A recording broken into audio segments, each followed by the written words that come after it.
नमस्कार, आप देख रहे हैं खबर दिन भर।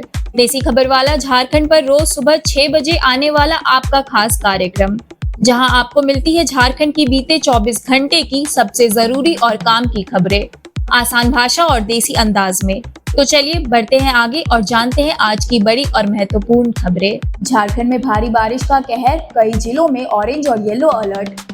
बीती रात से ही झारखंड के अलग अलग जिलों में लगातार बारिश हो रही है, जिससे जनजीवन प्रभावित हो गया है। मानसून पूरी तरह सक्रिय हो चुका है और राज्य के कई हिस्सों में भारी बारिश का असर देखा जा रहा है। मौसम विभाग ने रांची, खूंटी, सरायकेला खरसावा, पूर्वी और पश्चिमी सिंहभूम में ऑरेंज अलर्ट जबकि 13 अन्य जिलों में येलो अलर्ट जारी किया है। मुख्यमंत्री हेमंत सोरेन ने सभी जिलों को अलर्ट मोड में रहकर लोगों की मदद के निर्देश दिए हैं।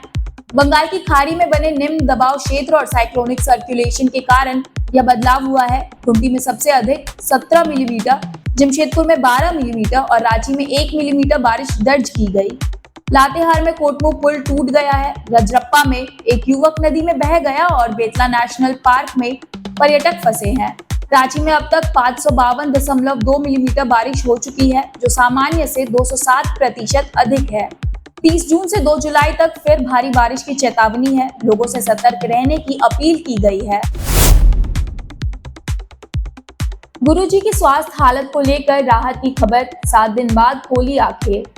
झारखंड के लिए गुरुजी की स्वास्थ्य हालत को लेकर राहत की खबर सामने आई है।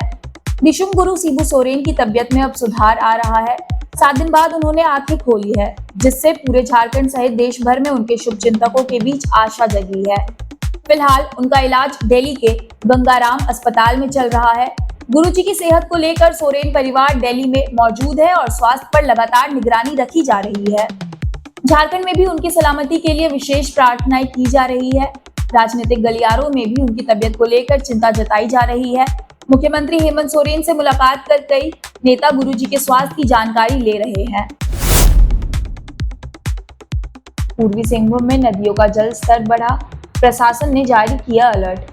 पूर्वी सिंहभूम जिले में लगातार हो रही बारिश के कारण नदियों का जल स्तर बढ़ गया है।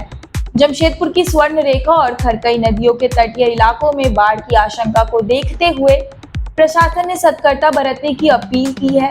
जमशेदपुर के उपायुक्त कर्ण सत्यार्थी ने कहा कि स्वर्ण रेखा और खरकई नदी के किनारे तथा अन्य निम्न इलाकों में रहने वाले नागरिक सतर्क रहे। उन्होंने कहा कि भारी बारिश के दौरान नदी का जल स्तर अचानक बढ़ सकता है, जिससे बाढ़ जैसी स्थिति बन सकती है। नागरिकों से सुरक्षित ऊंचे स्थानों में शरण लेने और प्रशासन के निर्देशों का पालन करने को कहा गया है। जिला प्रशासन की ओर से अनुमंडल पदाधिकारी, नगर निकाय पदाधिकारी, बीडीओ और सीओ लगातार क्षेत्र का निरीक्षण कर रहे हैं। किसी भी आपात स्थिति में कंट्रोल रूम नंबर 0657 244 233 पर संपर्क करने की अपील की गई है। रिम्स 2 प्रोजेक्ट का विरोध, नाराज किसानों ने सड़कों पर की खेती। राजधानी रांची में झारखंड के सबसे बड़े अस्पताल रिम्स का बोझ कम करने के लिए रिम्स 2 का निर्माण प्रस्तावित है। यह प्रोजेक्ट कांके प्रखंड के नगरीय इलाके में बनाया जाना है, लेकिन इससे वहां के आदिवासी किसान नाराज है। किसानों का कहना है कि जिस जमीन पर अस्पताल बनाया जाना है वह उनकी उपजाऊ कृषि भूमि है। बिना जानकारी और मुआवजे की जमीन की घेराबंदी की जा रही है, जिससे उनकी आजीविका पर खतरा मंडरा रहा है। इसको लेकर आज ग्रामीण किसान विरोध में कुदाल लेकर सड़क पर उतरे और वहीं खेती कर नाराजगी जताई।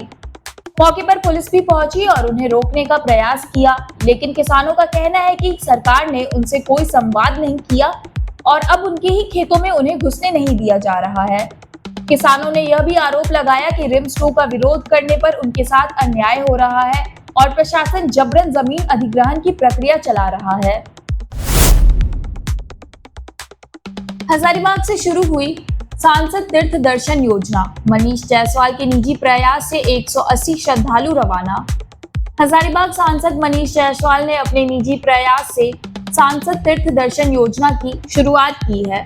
इस योजना के तहत मंगलवार को 180 श्रद्धालु 3 वातानुकूलित बसों से देश के 4 प्रमुख तीर्थ स्थलों की यात्रा पर रवाना हुए।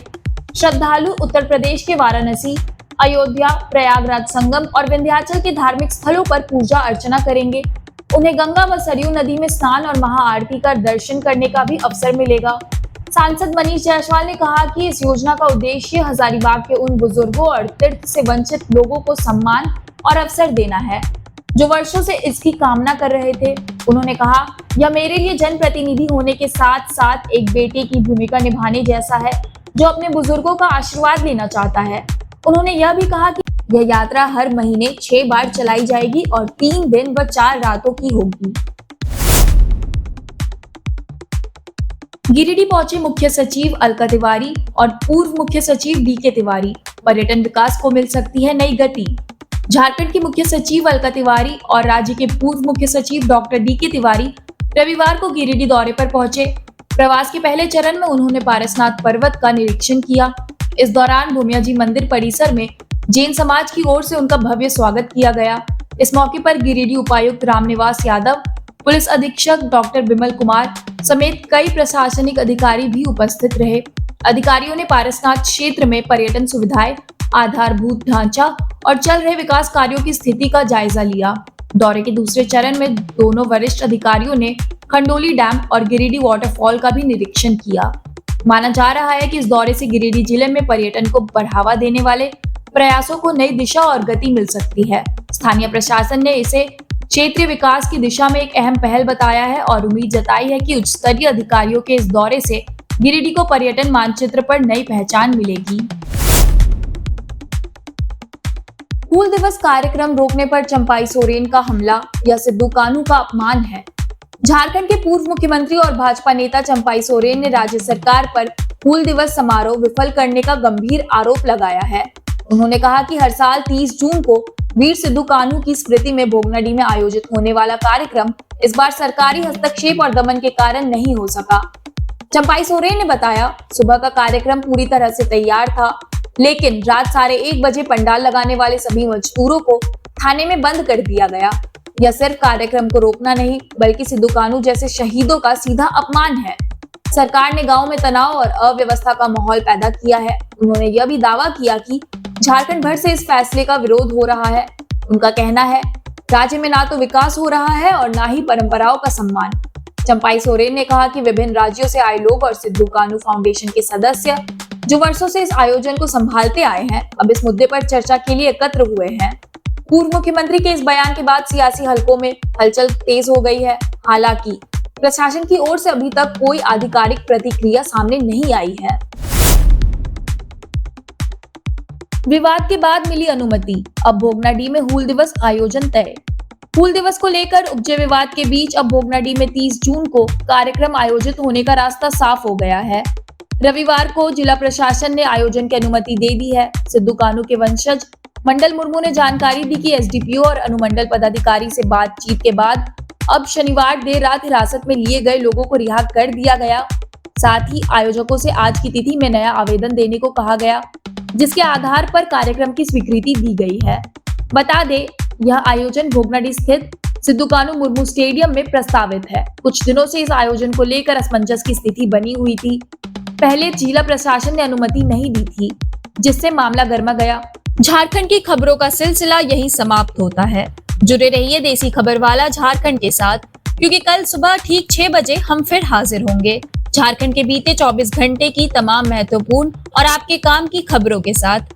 मिलते हैं कल सुबह, तब तक अपना और अपनों का ख्याल रखिए। बहुत बहुत धन्यवाद।